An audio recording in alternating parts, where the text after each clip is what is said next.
Bismillahirrahmanirrahim. Assalamualaikum warahmatullahi wabarakatuh.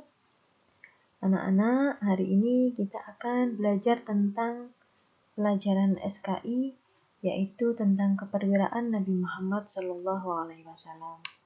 Nah, di sini kita akan belajar tentang keperwiraan Nabi.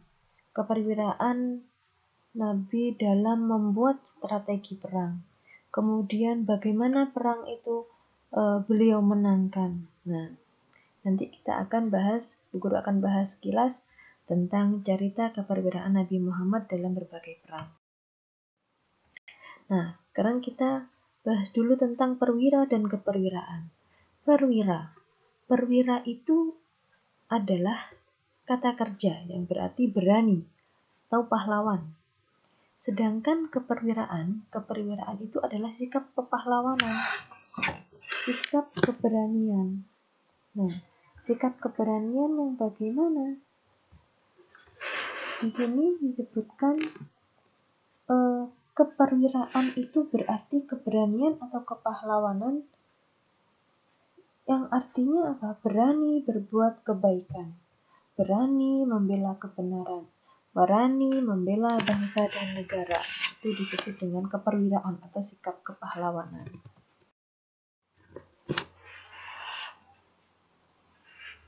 Pada awal pertama kedatangan Nabi Muhammad ke Madinah itu sudah tidak disukai oleh kaum kafir Quraisy. Kenapa kok tidak disukai oleh kaum kafir Quraisy? Karena Nabi Muhammad ketika datang ke Madinah, yang awalnya masyarakat Madinah itu masih terbelakang dengan kedatangan Nabi Muhammad, maka masyarakat Madinah itu semakin maju, semakin berjaya. Nah, itulah mengapa kaum kafir Quraisy semakin membenci Nabi Muhammad. Nah, marilah kita bahas bersama seperti apa kebencian kafir Quraisy terhadap umat Islam dan keperwiraan Nabi Muhammad dalam membela Islam. Nah, yang pertama, awal kedatangan Nabi Muhammad ke Madinah adalah membangun masjid. Masjid apa? Yaitu Masjid Nabawi. Betul sekali, Masjid Nabawi. Kemudian setelah membangun masjid, ternyata masjid itu berkembang dengan pesat. Jadi masjid itu bukan hanya untuk tempat beribadah saja. Untuk sekolah, iya. Kemudian masjid digunakan oleh masyarakat Madinah itu sebagai tempat jual beli atau pasar, tempat perdagangan, kemudian sebagai pusat pemerintahan. Nah, kemudian masjid itu juga digunakan oleh Nabi Muhammad untuk menciptakan persaudaraan baru antara kaum muslimin Mekah dan kaum muslimin Madinah. Kemudian yang ketiga, di dalam masjid juga untuk mengadakan perjanjian yang mengatur orang-orang Muhajirin, Anshor, dan kaum Yahudi agar bisa hidup berdampingan. Nah, disitulah kaum kafir Quraisy semakin membenci Nabi Muhammad, sehingga diadakan perjanjian yang bernama Piagam Madinah. Nah, berikut Piagam Madinah. Nah, yang pertama, kaum muslimin dan kaum Yahudi hidup secara damai, bebas memeluk dan menjalankan ajaran agamanya masing-masing. Artinya kaum muslimin dan kaum Yahudi hidup secara damai di Madinah, tidak boleh saling mengganggu, tidak boleh melarang siapapun untuk memeluk ajaran agamanya masing-masing. Yang mau memeluk agama Islam dia dipersilahkan, yang mau ikut dalam kelompok Yahudi atau kaum Yahudi ya dipersilahkan. Kemudian yang kedua, apabila salah satu pihak diperangi musuh, maka mereka wajib membantu pihak yang diserang. Baik itu kaum muslimin atau kaum Yahudi, mereka harus saling membantu dalam memerangi musuh. Misalnya, kaum muslimin diserang, maka kaum Yahudi wajib membantu. Begitu juga sebaliknya, apabila kaum Yahudi diserang oleh musuh, maka kaum muslimin juga harus saling membantu karena mereka sama-sama hidup di Madinah. Kemudian yang ketiga, kaum muslimin dan Yahudi wajib saling membantu dan menolong dalam menjalankan kewajiban untuk kepentingan bersama. Tadi sudah dijelaskan. Kemudian yang keempat, Nabi Muhammad adalah pemimpin umum untuk seluruh penduduk Madinah. Artinya pada waktu itu Nabi Muhammad itu berkuasa. Baik kaum Yahudi maupun kaum Muslimin harus patuh dan taat terhadap kepemimpinan Nabi Muhammad dalam mensejahterakan masyarakat Madinah. Jadi piagam Madinah ini adalah digunakan untuk kesejahteraan bersama masyarakat Madinah. Nah, akan tetapi kaum kafir Quraisy ini tidak setuju dengan isi piagam Madinah yang dirasa memberatkan. Nah, karena saking bencinya, karena kaum kafir Quraisy itu mempunyai sifat serakah dan sifat benci yang sangat terhadap kaum muslimin, maka kaum kafir Quraisy ini ingin menyerang kaum muslimin. Kenapa kok ingin serang? Karena pada waktu itu Nabi Muhammad menyebarkan dakwah Islam ke seluruh penjuru Madinah. Nah, kaum kafir Quraisy tidak suka seperti itu. Karena apa? Nantinya kaum kafir Quraisy akan sedikit demi sedikit itu masuk Islam. Jadi dia tidak ingin kehilangan pasukannya, tidak ingin kehilangan kaumnya. Sehingga dia akan terus memerangi Nabi Muhammad. Kemudian Nabi Muhammad juga memperkuat satuan keamanan yang merupakan cikal bakal angkatan bersenjata Islam. Jadi tujuannya adalah untuk menjaga keamanan. Keamanan di mana? Di dalam negeri Madinah dan jalur perbatasan. Karena di Madinah ini tadi ditempati sebagai jalur perdagangan yang ramai dilalui para pedagang Yaman dan Syam yang melewati Madinah mendapat pengawasan yang khusus dan ketat. Jadi karena ramainya jalur perdagangan, maka jalur perbatasan harus dijaga dengan ketat. Nah, kita akan bahas tentang keperwiraan Nabi Muhammad SAW dalam berbagai perang. Yang pertama adalah perang Badar, kemudian ada perang Uhud, dan ada perang Khandaq. Kita akan bahas satu persatu. Yang pertama adalah perang Badar. Perang Badar penyebabnya adalah adanya iri hati, cemburu, dan dendam dari kafir Quraisy dan Yahudi terhadap umat Islam. Karena umat Islam itu semakin berkembang dengan pesat karena dakwah Nabi Muhammad yang disebarkan ke seluruh penjuru dunia, penjuru Madinah, maka kaum kafir Quraisy ini iri, cemburu, kok kaumnya mereka semakin banyak. Nah, akhirnya terjadilah sengketa atau peperangan yang terjadi di desa Badar. Nah, karena itu perang ini disebut dengan perang Badar. Nah, waktu terjadinya pada 17 Ramadan tahun kedua Hijriah atau bertepatan dengan tanggal 8 Januari 632 Masehi. Dalam perang Badar ini, jumlah kekuatan pasukan umat Islam hanya sekitar 317 orang, yang terdiri dari 86 kaum Muhajirin, 61 kaum Aus, dan 170 kaum Khazraj. Dipimpin oleh Rasulullah SAW, jadi langsung dipimpin oleh Nabi. Sedangkan pasukan kafir Quraisy itu terdiri dari 1.300 orang yang memiliki 100 ekor kuda dan 600 baju besi yang dipimpin oleh Abu Jahal bin Hisham. Jadi pasukannya kaum muslimin itu tadi, mereka dengan senjata seadanya. Hanya mempunyai 2 ekor kuda, yaitu milik Zubair bin Awam dan Miqdad bin Aswad al-Kindi. Kemudian ada 70 ekor unta, yang 1 ekor itu dinaiki oleh 3 orang, jadi untuk sebagai transportasinya. Nah, dalam jumlah yang sangat minim dari pasukan muslimin, ada 317 orang melawan 1.300 orang pasukan kafir Quraisy, tapi kaum muslimin menang.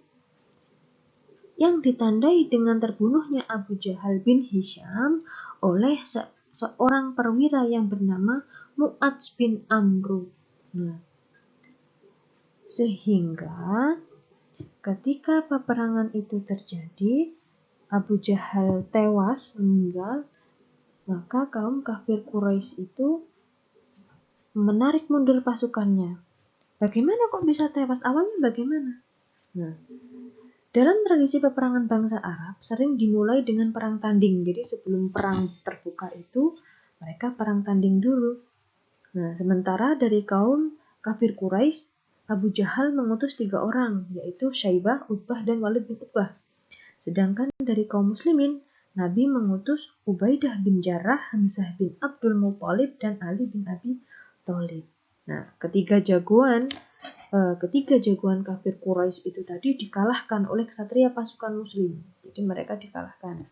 Sehingga karena kalahnya dari 3 pasukan muslim itu pasukan kafir Quraisy itu tadi, terjadilah perang terbuka. Akhirnya perang antar pasukan. Nah, ketika perang antar pasukan, kemudian si Mu'adz bin Amru ini melawan Abu Jahal bin Hisham, menang. Dan Abu Jahal bin Hisham tewas di tempat. Nah, akhirnya pasukan kafir Quraisy menarik mundur pasukannya. Itu hasil peperangan yang dimenangkan oleh kaum muslimin. Adalah perang Uhud. Penyebabnya adalah karena kalahnya kaum kafir Quraisy pada perang Badar. Jadi mereka tidak terima ketika kaum kafir Quraisy kalah. Mereka tidak bisa menerima kekalahan. Mereka ingin membalas dendam. Nah, sehingga mereka membuat strategi perang, ingin menyerang kembali umat muslim. Nah, terjadilah perang Uhud. Nah, waktu terjadinya adalah pada bulan Sya'ban tahun ketiga Hijriah. Perang Uhud ini terjadi di Bukit Uhud. Nah, itulah sebabnya disebut dengan perang Uhud. Jumlah pasukan untuk kaum muslimin adalah 1.000 orang. Jadi ada 1.000 orang pasukan muslimin yang dipersiapkan oleh Nabi Muhammad. Tetapi di tengah perjalanan ada 300 orang munafik membelot di bawah pimpinan Abdullah bin Ubay. Maka dengan demikian pasukan Nabi Muhammad tinggallah 700 orang. Nah, peperangan ini terjadi dengan 700 orang pasukan muslimin melawan 300 orang 300 orang pasukan kafir Quraisy yang dipimpin oleh Abu Sufyan. Nah, akibat perang di Uhud ini, Nabi Muhammad mengalami luka-luka yang cukup parah. Sejumlah 70 orang tentara Islam gugur sebagai syuhada. Dari pihak kafir Quraisy tewas 23 orang kafir. Nah, yang 300 orang tadi membelot kemana? Kenapa mereka kok membelot? Karena mereka dihasut tadi. Nah, kemudian setelah dianggap menang, pasukan muslimin ini lengah. 50 orang itu turun ke bawah untuk mengambil harta rampasan. Jadi ketika dirasa sudah menang, 50 orang pasukan itu turun ke bawah untuk mengambil harta rampasan. Mereka menjarah pasukan kafir Quraisy. Nah, karena lengah, pasukan kafir Quraisy ini bersiaga. Mereka menyerang kembali kaum muslimin. Sehingga pasukan kaum muslimin ini banyak yang tewas dan Nabi Muhammad mengalami luka-luka. Nah, akhirnya karena banyak yang tewas, pasukannya banyak yang gugur di dalam perang, Nabi Muhammad akhirnya menarik mundur pasukannya. Sehingga peperangan ini dimenangkan oleh kaum kafir Quraisy. Nah, itu. Kemudian yang terakhir adalah perang Khandaq. Perang Khandaq terjadi pada bulan Syawal tahun ke-5 Hijriah. Jadi, kenapa disebut dengan perang Khandaq? Perang Khandaq itu disebut juga dengan perang Ahzab. Perang Ahzab itu adalah perang dari berbagai golongan, yaitu dari golongan bangsa Arab, golongan kaum kafir Quraisy yang terdiri dari kaum Quraisy, Ghatfan, Bani Salim, Bani Asad, Bani Asya, dan Bani Nadir yang dipimpin langsung oleh Abu Sufyan. Sedangkan pasukan muslimin hanya 3.000 orang dipimpin oleh Rasulullah SAW. Ya. Ketika akan memulai perang, Nabi Muhammad mendapatkan saran dari seorang sahabat yang bernama Salman Al-Farisi. Jadi Salman Al-Farisi ini menyarankan strategi perang. Jadi strategi perangnya bagaimana? Untuk membuat sistem pertahanan dengan menggunakan parit besar mengitari perbatasan kota Madinah. Nah, ketika pasukan kafir Quraisy sampai di perbatasan Madinah, mereka terheran mengetahui strategi pertahanan yang dipersiapkan Nabi Muhammad. Kenapa kok banyak parit-parit? Tapi mereka tidak bisa memasuki kota Madinah. Nah, karena parit-parit yang disiapkan itu tadi adalah parit yang dalam, jadi mereka tidak bisa menyeberang. Nah, akhirnya kaum kafir Quraisy itu memilih jalan yang jauh. Sampai akhirnya usaha kafir Quraisy itu tadi untuk melewati parit itu tadi selalu gagal. Sehingga dilakukanlah pengepungan kota Madinah selama beberapa hari. Jadi pasukan kafir Quraisy ini dipersiapkan untuk mengelilingi parit untuk mengepung kota Madinah. Sampai berhari-hari sehingga persediaan makanan mereka semakin hari semakin menipis, semakin habis. Nah, selama menunggu itu, pasukan kaum muslimin yang ada di dalam parit, yang ada di dalam wilayah perlindungan parit, mereka juga bersiap siaga. Karena sebelumnya mereka sudah menyediakan makanan yang banyak, jadi mereka tidak khawatir atas kalau ingin akan kehabisan makanan. Nah, sehingga pada suatu hari atas pertolongan Allah menurunkan angin kencang dan hujan lebat sehingga memporak-porandakan kemah-kemah kaum kafir Quraisy dan perbekalan mereka tercacar di mana-mana. Nah, karena keadaan yang seperti itu, akhirnya kaum kafir Quraisy menarik mundur pasukannya untuk meninggalkan kota Madinah.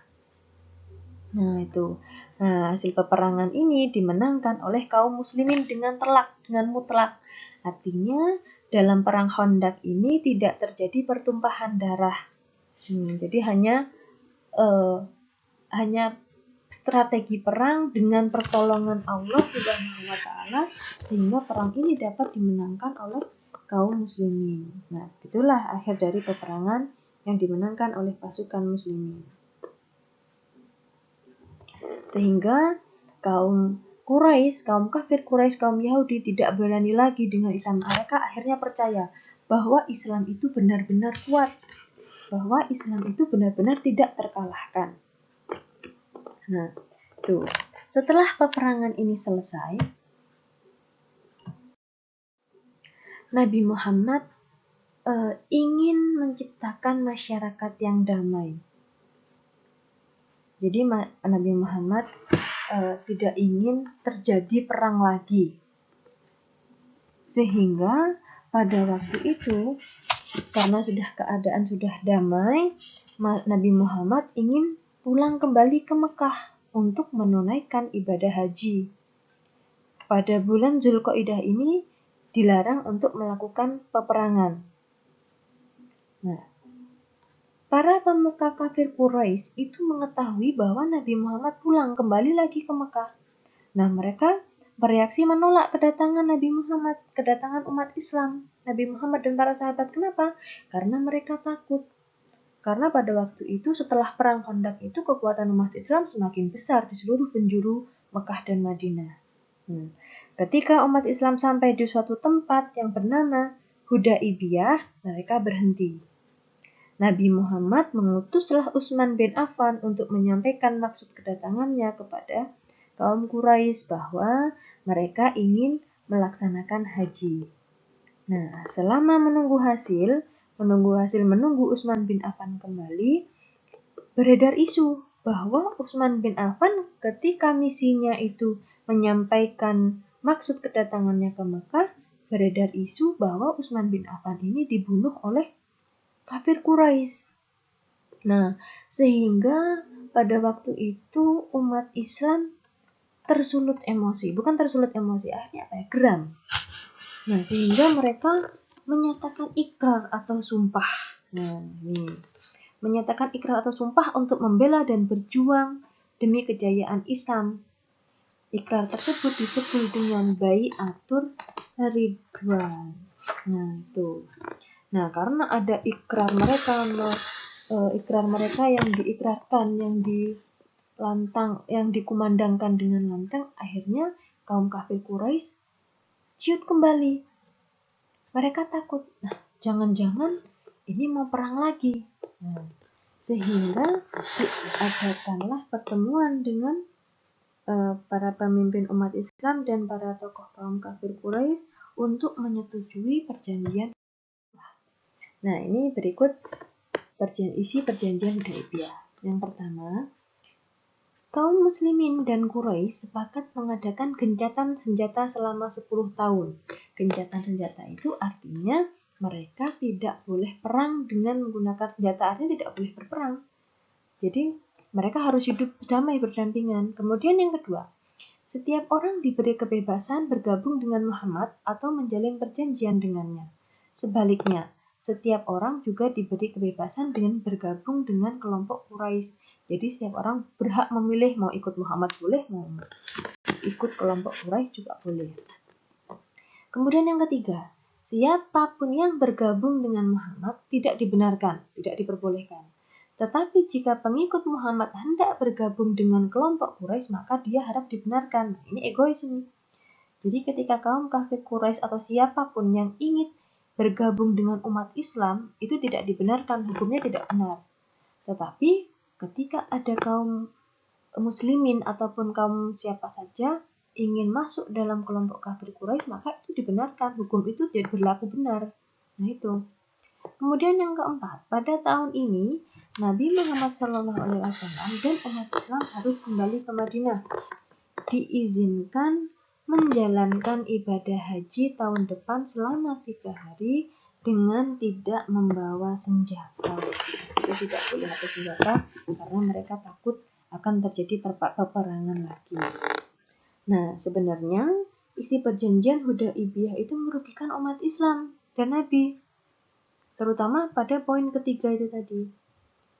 Nah, tetapi untungnya, ada keuntungannya, yaitu selama 10 tahun tanpa ada peperangan akan membawa peluang bagi Nabi dan umat Islam untuk menyiarkan dan mengembangkan dakwah Islam ke seluruh penjuru Mekah dan Madinah. Jadi dengan adanya selama waktu kurun 10 tahun itu tidak ada peperangan, Nabi Muhammad bebas untuk menyiarkan Islam, mendakwahkan Islam.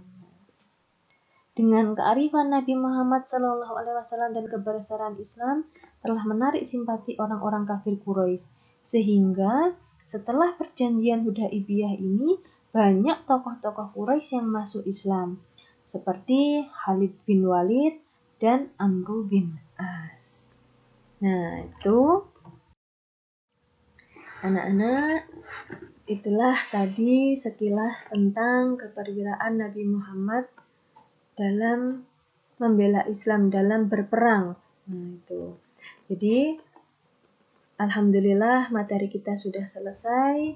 Apabila ada yang kurang jelas, materi yang Bu Guru sampaikan silahkan dibaca di buku paketnya. Karena Bu Guru literaturnya dari buku paket. Nah, Bu Guru mohon maaf apabila ada kata-kata yang salah, baik disengaja maupun tidak disengaja. Baiklah, kita akan bertemu lagi di pelajaran berikutnya. Bu Guru akhiri, wassalamualaikum warahmatullahi wabarakatuh.